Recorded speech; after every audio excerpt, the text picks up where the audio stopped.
Tunisia Bene House vous offre cette émission.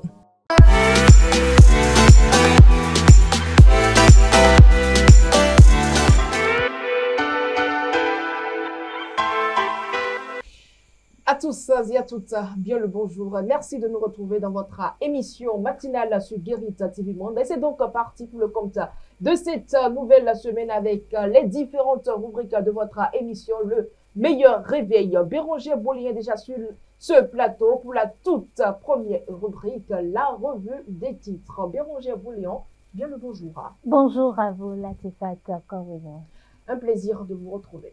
Plaisir partagé. Alors, comme je viens de l'annoncer, c'est avec vous que nous allons prendre connaissance des différents titres parus à la une des quotidiens à la date de ce lundi 7 juin 2025. Bien sûr, fidèles internautes de Guérite TV Monde, bonjour. Nous démarrons la revue des titres de ce matin par le quotidien d'Akonaboué Maison, La Guérite, qui titre en sa manchette du jour, supposé siphonnage de milliards au ministère de l'eau. Le HCPC sur la piste des allégations de Akpona. Une commission de vérification mise en place, Jacques Migan, parle des objectifs et de la composition de la dite commission.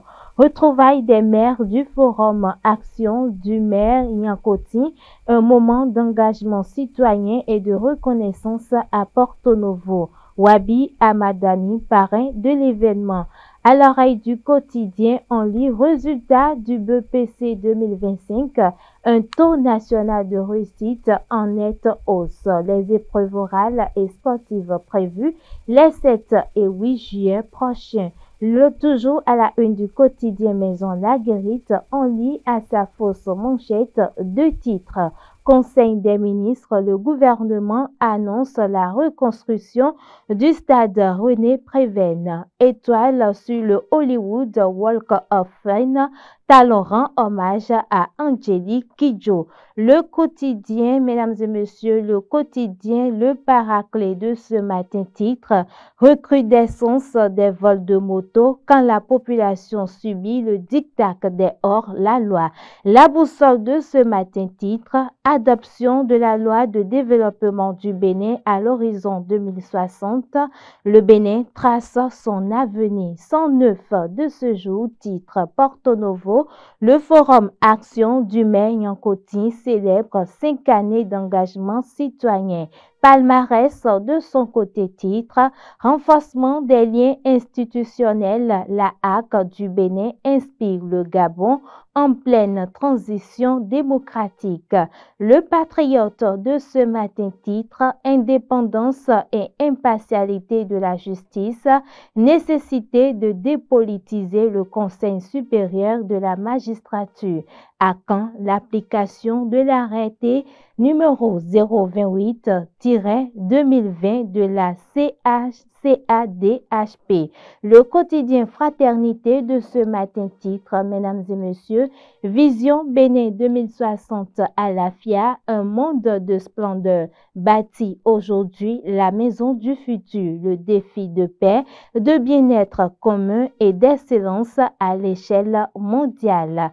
Jack Patard de ce jour titre, BPC 2025 au Bénin, 117,25% de taux d'admissibilité sur le plan national.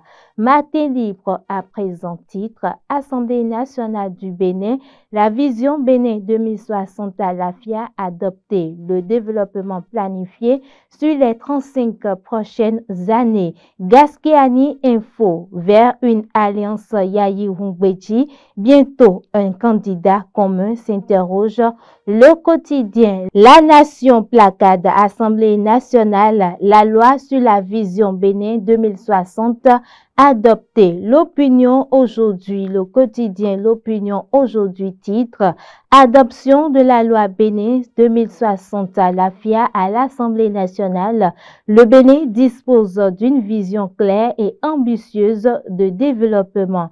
La nouvelle tribune titre animation de la vie politique en vue de 2026 au Bénin.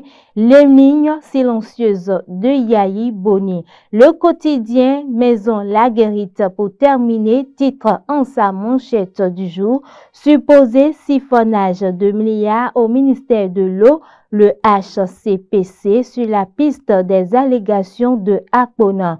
Une commission de vérification mise en place. Jacques Migan parle des objectifs et de la composition de la dite commission. Retrouvailles des membres du forum Action du maire Yankoti, un moment d'engagement citoyen et de reconnaissance à Porto Novo. Wabi Almadani, parrain de l'événement. À sa fausse manchette, on lit 2 titres. Conseil des ministres. Le gouvernement annonce la reconstruction du stade René Pleven. Étoile sur le Hollywood Hulk Olfan. Talon rend hommage à Angélique Kidjo. À sa fosse à l'oreille du quotidien, résultat du BPC 2025, un taux national de réussite en nette hausse. Les épreuves orales et sportives prévues les 7 et 8 juillet prochains. C'est tout pour la revue des titres de ce lundi 7 juillet 2025. Fidèles amis internautes de Guérite TV Monde. Merci à vous, Bérangère Boléan. Vous restez toujours avec nous. Cette fois-ci, dans le bulletin d'information, on vous retrouve.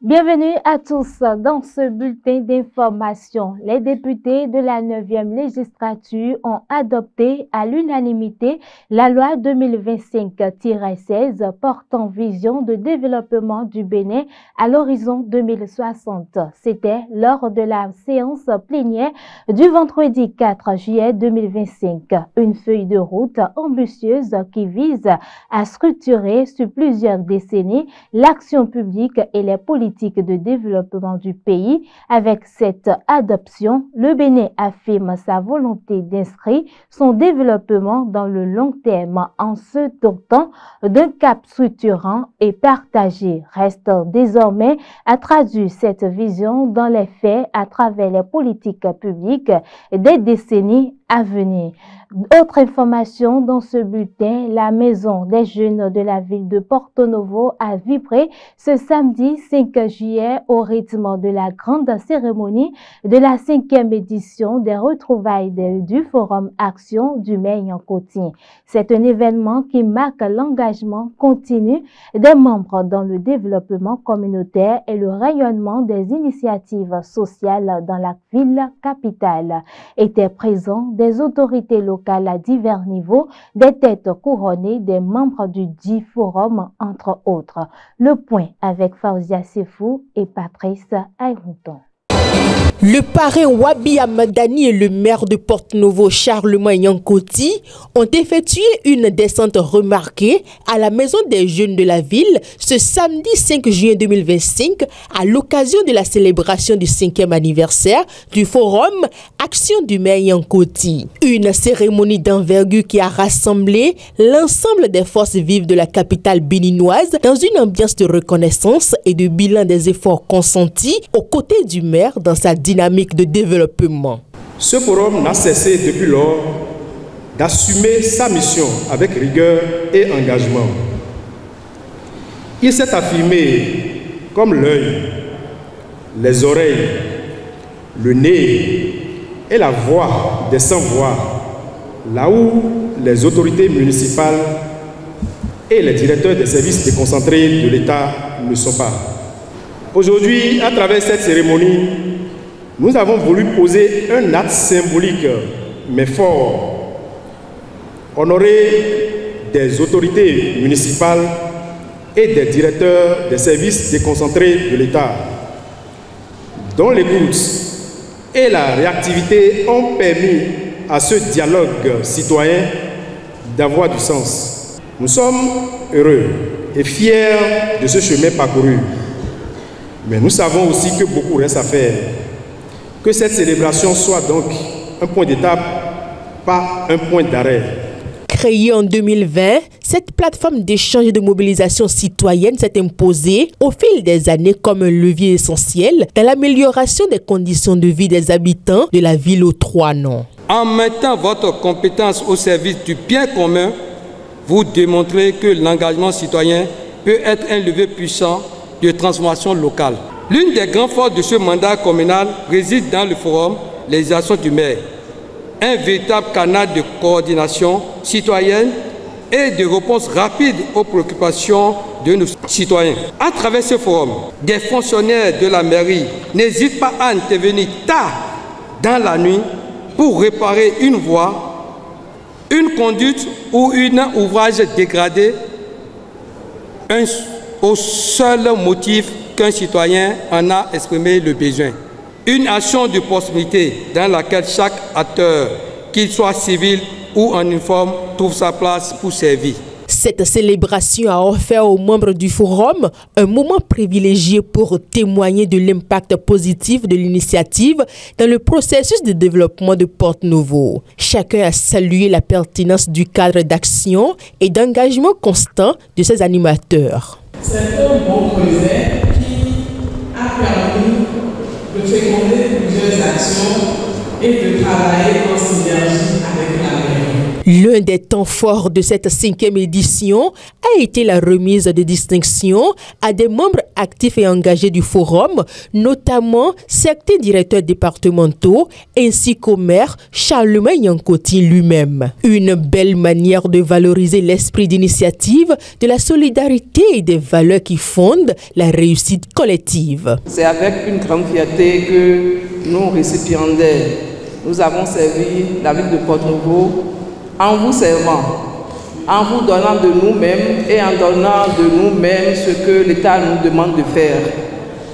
Nous avons fait du bien, nous avons piétiné des uns et des autres. Nous vous prions d'accepter aujourd'hui tous nos remerciements et toutes nos excuses. À l'issue de cette édition, les membres du forum par la voix du parrain Wabi Amadani ont réaffirmé leur engagement à maintenir la dynamique enclenchée sous la houlette du maire Charlemagne Yankoti. Ils ont exprimé leur volonté de poursuivre les actions en faveur d'un Porte-Nouveau plus solidaire et prospère. Que deviendra le forum, les actions du maire après un éventuel départ du maire Charlemagne Yankoti vers d'autres fonctions étatiques plus élevées et plus exigeantes? C'est à cette intégration que je voudrais nous inviter à réfléchir. Réfléchir à la pérennisation de cet outil citoyen et à la continuité du soutien à un leadership qui a déjà fait ses preuves. Merci d'avoir pensé à me désigner comme parrain. Ce geste m'honore profondément, m'engage et me fortifie dans ma mission. Satisfait du chemin parcouru avec rigueur et dévouement, le maire Charlemagne Yankoti a, dans son intervention, exprimé sa profonde reconnaissance aux initiateurs de ce cadre de mobilisation citoyenne. Il a salué leur constance et leur détermination dans la conduite d'actions sociales concrètes. Je voudrais, du fond du cœur, leur dire merci pour cette initiative de veille citoyenne. Une initiative qui, pour nous accompagner au début de notre mandature,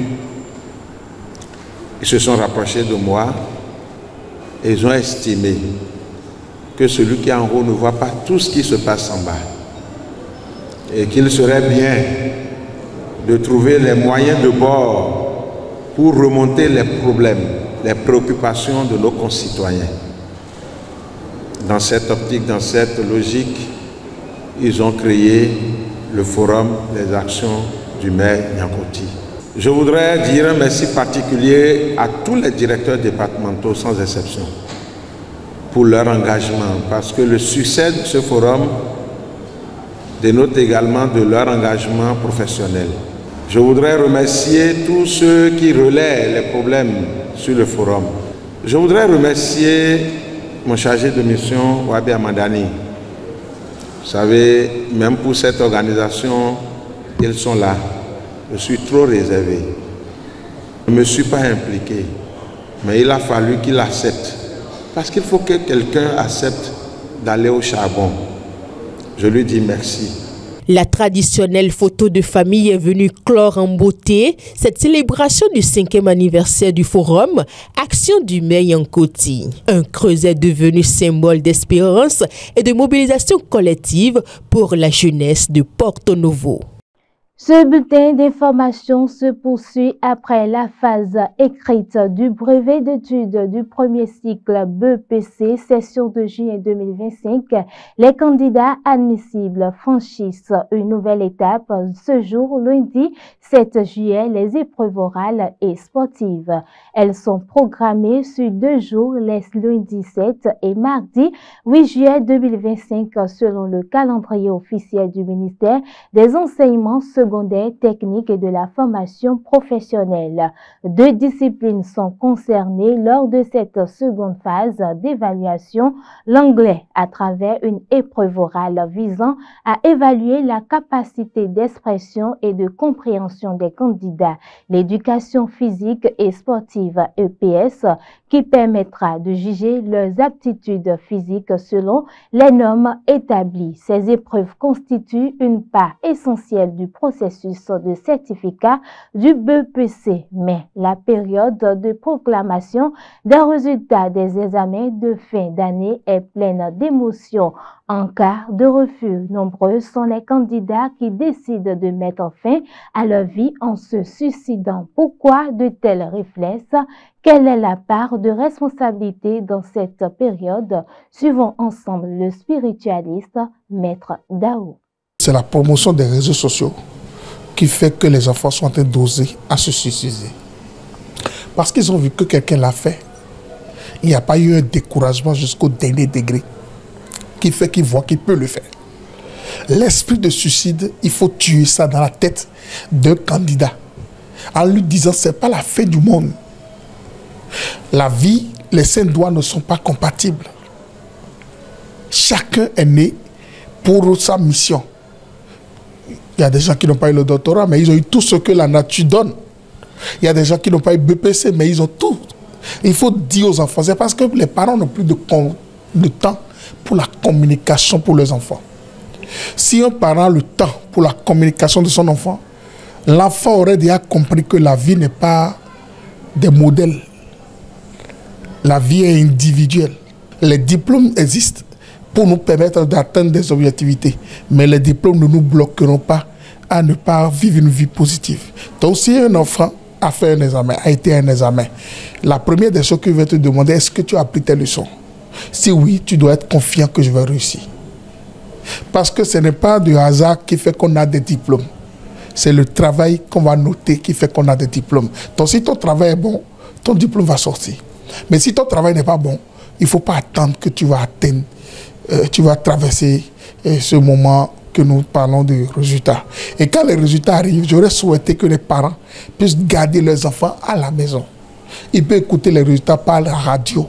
Ou bien on envoie un monsieur qui est plus âgé là-bas à l'office du bac, ou bien là on a encore les résultats dans les collèges pour aller voir. Rien ne presse. Je vais vous demander simplement de dire à mes candidats, à tous ceux qui sont candidats ou candidates, 1. Conscient. Conscientisez-vous. 2. Restez calme. L'heure de Dieu est la meilleure. Et 3.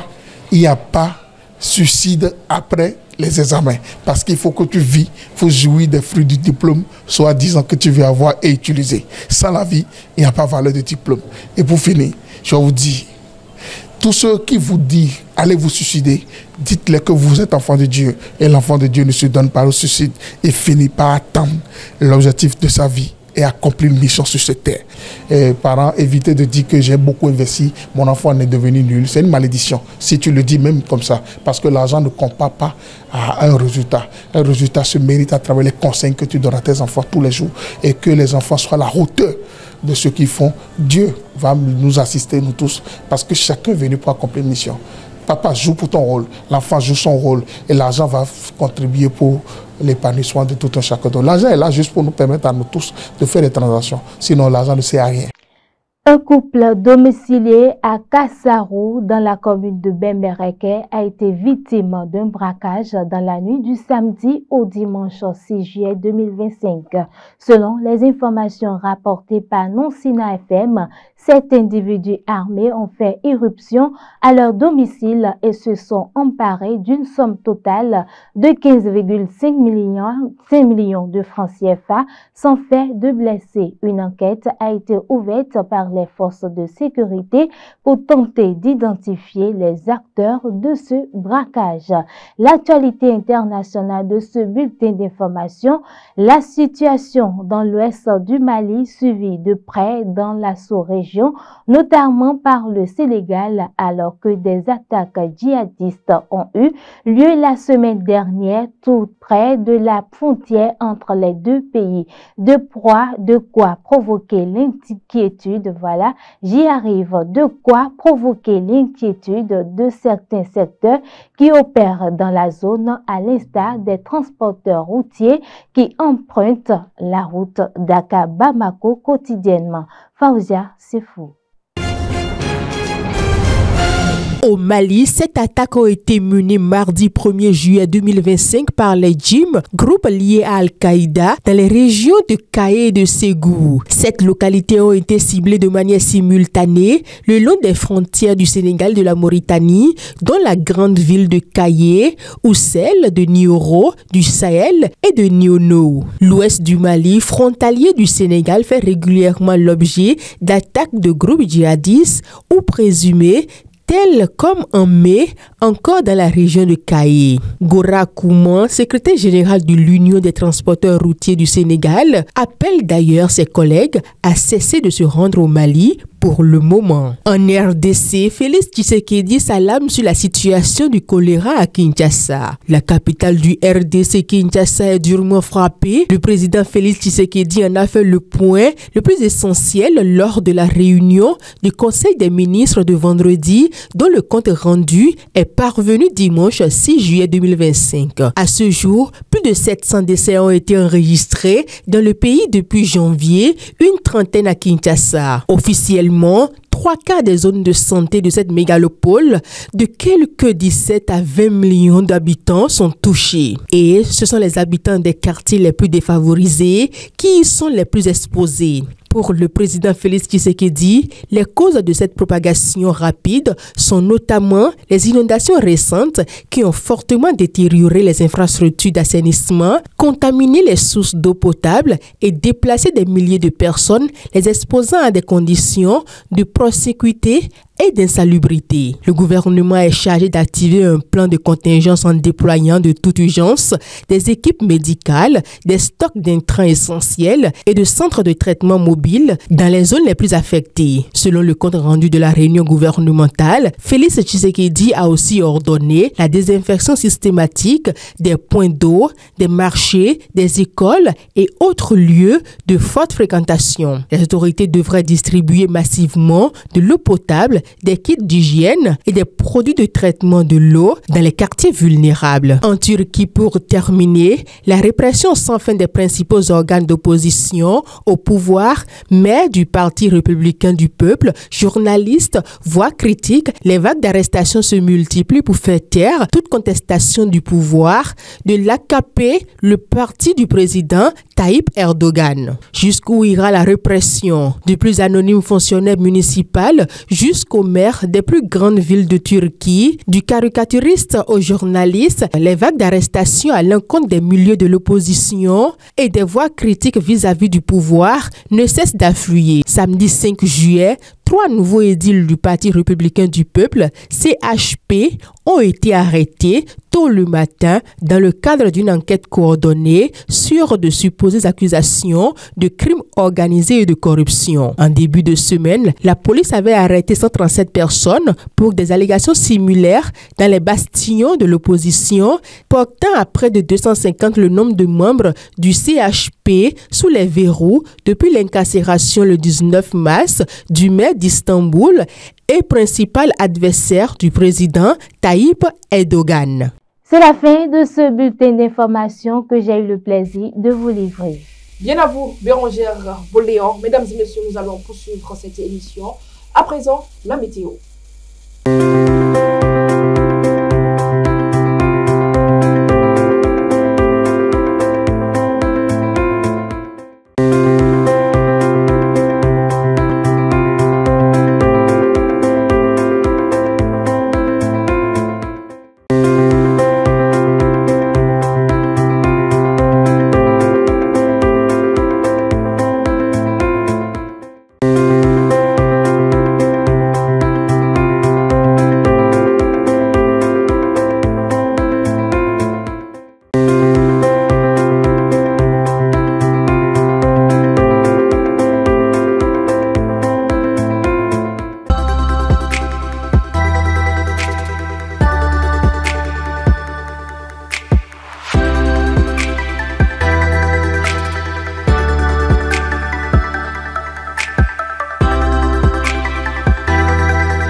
Programme cinéma avec le film L'Argile. C'est un rendez-vous à prendre demain, mardi 8 juillet 2025, à l'auditorium de l'Institut français du Bénin à Cotonou à partir de 19h00. Mesdames et messieurs, l'entrée, elle est juste gratuite. L'Argile, en résumé, parle de John. John qui est revenu de France, compte s'installer durablement dans l'Argile, un secteur de la ville de Ouidah où il développe un festival international de films. Sa femme, française, et ses enfants ne sont pas prêts pour un tel retour au bercail. Sur place, John tombe sous le charme de Ludivine, la fée Argile, presque célibataire et enceinte d'un autre. Rester ou repartir, mesdames et messieurs, le rendez-vous est juste à prendre demain à partir de 19h00 à l'auditorium. L'entrée est juste gratuite. Allez-y donc massivement suivre ce film. Et c'est la fin de la note culturelle. Mesdames et messieurs, nous allons à présent faire un petit tour au service commercial.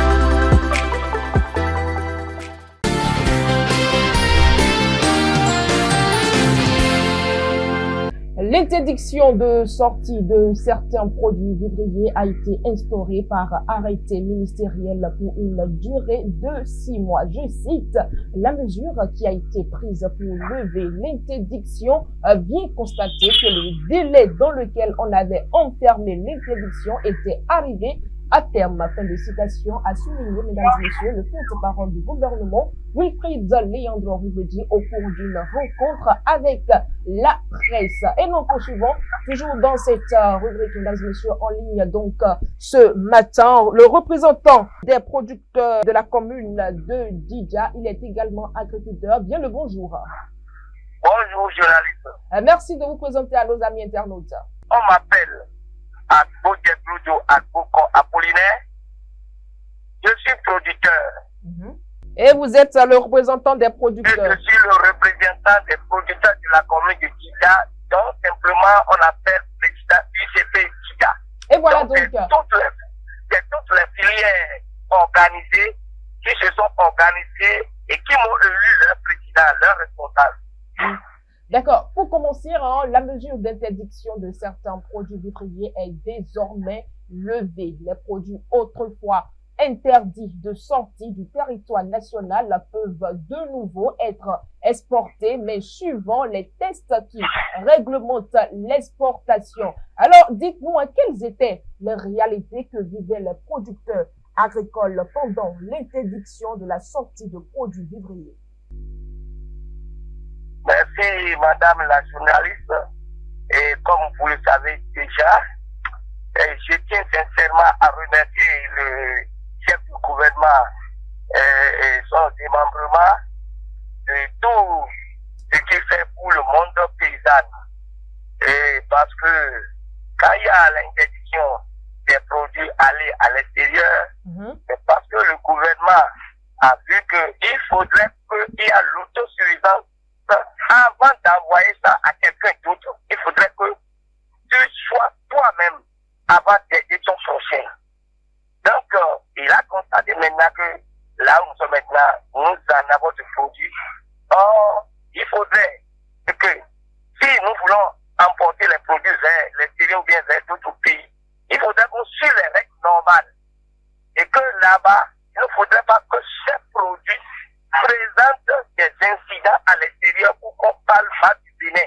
Vraiment, c'est une bonne initiative qu'on doit marcher sur les règles, sur les principes qui ont été définis par le chef de gouvernement et son gouvernement.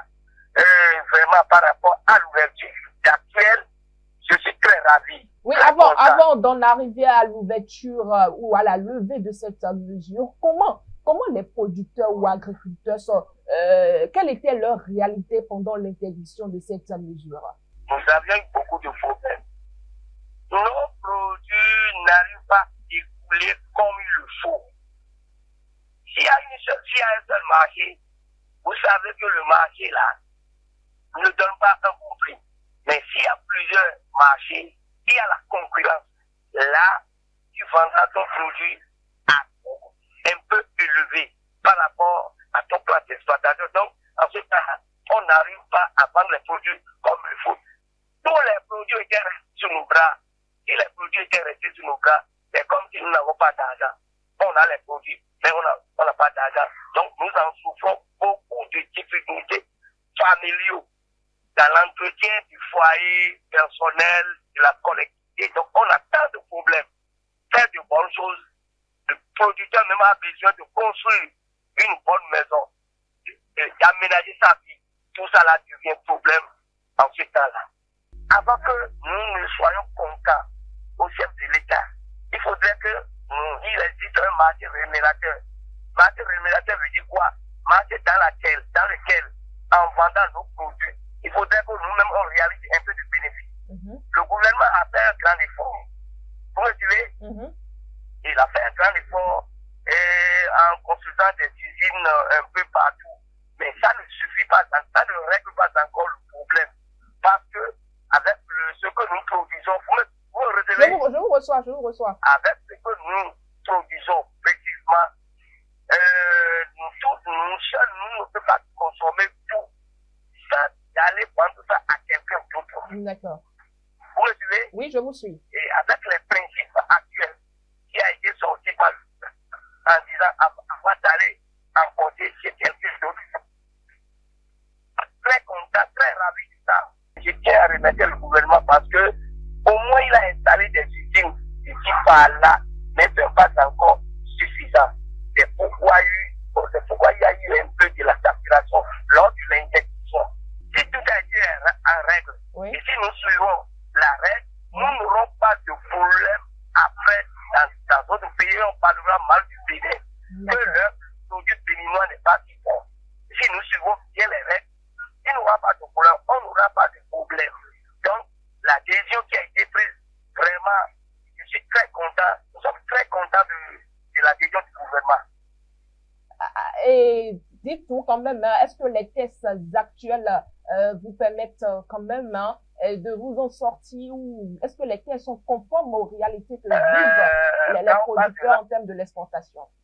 Quand on parle de l'enlèvement, j'aimerais, en tant que responsable producteur que je suis, il faudrait qu'on fasse la sensibilisation de la nouvelle, de la nouvelle loi, de haut jusqu'en bas, pour que tout le monde puisse en savoir les principes sur lesquels on peut apporter les produits vers d'autres pays. Parce qu'on entend l'enlèvement, mais c'est sur des principes. Et j'aimerais que le gouvernement organise une séance de formation, une séance de sensibilisation de haut jusqu'en bas pour que tout le monde soit au même pas. D'accord. Parce que actuellement nous entendons l'enlèvement, mais c'est sur des principes. Sur des principes. Alors la mesure est levée pour permettre désormais aux producteurs de s'enrichir. Votre réaction après cette déclaration du porte-parole du gouvernement? Merci, journaliste. Quelqu'un te dira qu'il serait riche. Mais personne, ça, si tu parles mal encore de cette personne, c'est comme si, vous me permettez le mot, c'est comme si vous êtes ignorant. Donc, nous sommes très contents. Tout le monde veut être allé au-delà. On sait que quand Dieu te réveille, on tombe dans la main de l'argent. Donc, il faudrait que nous sommes tous un peu enrichis pour satisfaire nos besoins et le besoin de la famille et de nos collectivités. Donc, c'est une décision qui favorise à nos producteurs de mieux produire encore pour en bénéficier plus davantage des revenus de nos efforts. Alors, c'est clair hein, que pendant l'interdiction de l'exportation des produits, c'était la misère dans les rangs des producteurs. Oui, c'était dans nos cas et on n'arrive pas à le vendre. Et on souffrait beaucoup de choses. Merci à vous, Agbodji Eglozo Agboko. Vous êtes Apollinaire, hein, vous êtes agriculteur, producteur, responsable hein, des producteurs de la commune de Djidja. Merci pour votre disponibilité et très bonne journée à vous. Merci, madame. On dit à tout moment. À tout moment.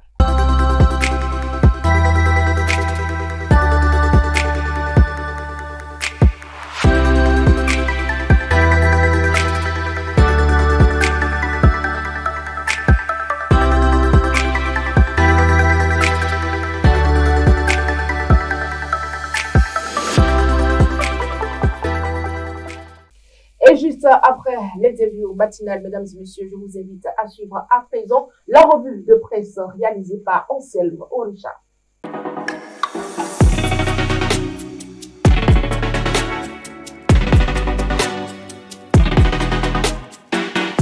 Amis de la revue de presse, mesdames, messieurs, bonjour.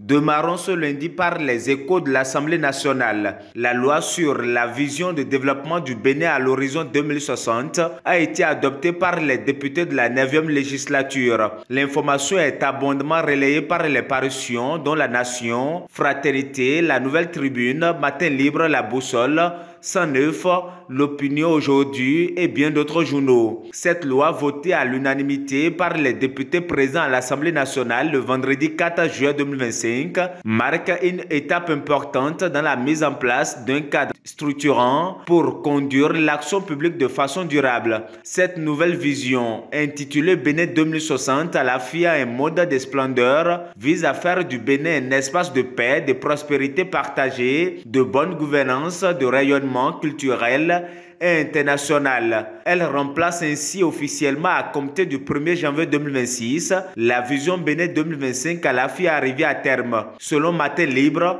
la vision 2060 s'articule autour de 4 piliers: la paix, la bonne gouvernance, la prospérité économique et le rayonnement international. Elle se décline en 9 orientations stratégiques et 15 objectifs précis avec une mise en œuvre prévue en 4 phases. La vision 2060 constitue désormais un repère incontournable pour toutes les politiques publiques, renseigne la publication. Elle permettra au Bénin de planifier son développement de manière rigoureuse et cohérente, d'éviter le rétropédalage dans la conduite stratégique de l'action publique et d'offrir un cadre de référence pour l'élaboration et l'orientation de tout programme d'action des gouvernements successifs. On reste toujours à l'Assemblée nationale pour dire que ce même vendredi, les députés ont adopté à l'unanimité la proposition de résolution portant création de commissions d'enquête parlementaire pour le contrôle de la gestion des ressources affectées à la fourniture d'eau potable et d'électricité aux populations de Parakou sur la période de 2016 à 2025. Cette loi votée fait suite à la volonté des députés du groupe parlementaire, les démocrates, de faire la lumière sur la déclaration de l'ex-ministre de l'énergie, de l'eau et des mines, Paulin Akpona, faisant état d'un présumé siphonnage de dizaines de milliards alloués à la fourniture d'eau et d'électricité dans la ville de Parakou durant la période 2016 à 2025 par son prédécesseur. Selon La Nation, la commission d'enquête aura à procéder à la vérification de la légalité et de la régularité des procédures d'appel d'offres ayant conduit à l'attribution de marchés aux différents adjudants adjudicataires à la vérification et à la régularité du ou des avenants au marché de base, à la réalisation des expertises techniques et financières des ouvrages construits et en cours de construction, ainsi qu'à la formulation des recommandations pour une meilleure gestion des deux secteurs dans la commune de Parakou. La commission a une durée de 3 mois pour déposer son rapport sur la table du président de l'Assemblée nationale, qui le fera ensuite examiner par la plénière des députés, fait savoir le journal du service public La Nation. Pendant ce temps, le Haut Commissariat à la prévention de la corruption s'est également autosaisi du dossier. Selon la guérite, l'institution n'est pas restée indifférente face aux déclarations de l'ex-ministre Paulé Akponan. À en croire la parution dans un communiqué adressé aux médias, le haut-commissaire Jacques Méga a confirmé la saisine du dossier par son institution. D'ailleurs, une commission de vérification a été mise en place. Elle est chargée d'examiner les projets d'investissement réalisés dans les domaines de l'eau et de l'électricité, notamment dans la ville de Parakou, point de départ des dénonciations. Composée d'experts au profil varié, cette commission dispose d'un délai de 4 semaines pour rendre son rapport, renseigne la guérite, vérifier la réalité des faits évoqués par l'ex-ministre Paulé Akponan et analyser les dispositifs administratifs et institutionnels mis en place pour prévenir la corruption au sein du ministère. Tels sont les objectifs visés par cette démarche du Haut Commissariat à la prévention de la corruption, a fait savoir Jacques Mégan, rapporte le journal. On parle éducation dans la suite de cette revue de presse. Les journaux renseignent que les résultats du BPC session de juin 2025 ont été rendus publics le samedi 5 juillet 2025. 77,25%, c'est le taux de réussite obtenu au plan national à l'examen du brevet d'études du premier cycle BPC session de juin 2025 au Bénin. Un taux national de réussite en nette hausse fait constater la guérite. Le Zou est en tête des départements avec un taux de réussite de 84,47% et la Donga ferme la marche avec 64,46%, renseigne le quotidien 109. L'information est également traitée par la Boussole, la Guérite, Diakwata et bien d'autres journaux. Dans les dernières secondes de cette revue de presse, le gouvernement béninois a annoncé la reconstruction du stade René Pleven à Cotonou, renseigne la Guérite.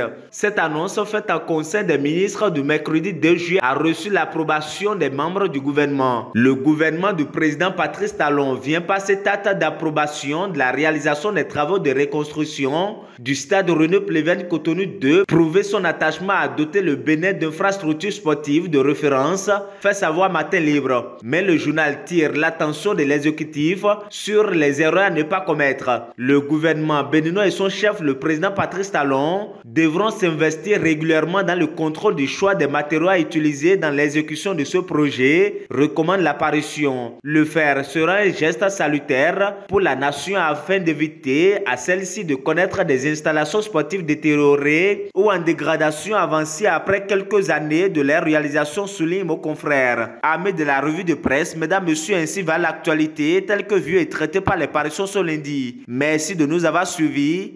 À demain.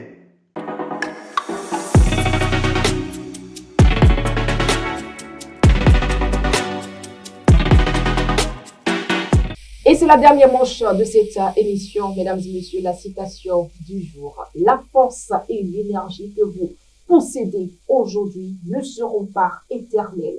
Alors, chaque jour, mettez-les au service de ceux qui comptent vraiment. Je reprends pour vous une dernière fois. La force et l'énergie que vous possédez aujourd'hui ne seront pas éternelles. Alors, chaque jour, mettez-les au service de ceux qui comptent réellement. Merci de nous avoir suivis. Très bonne semaine à tous. Rendez-vous à prendre demain pour un autre numéro de votre émission Le Meilleur Réveil.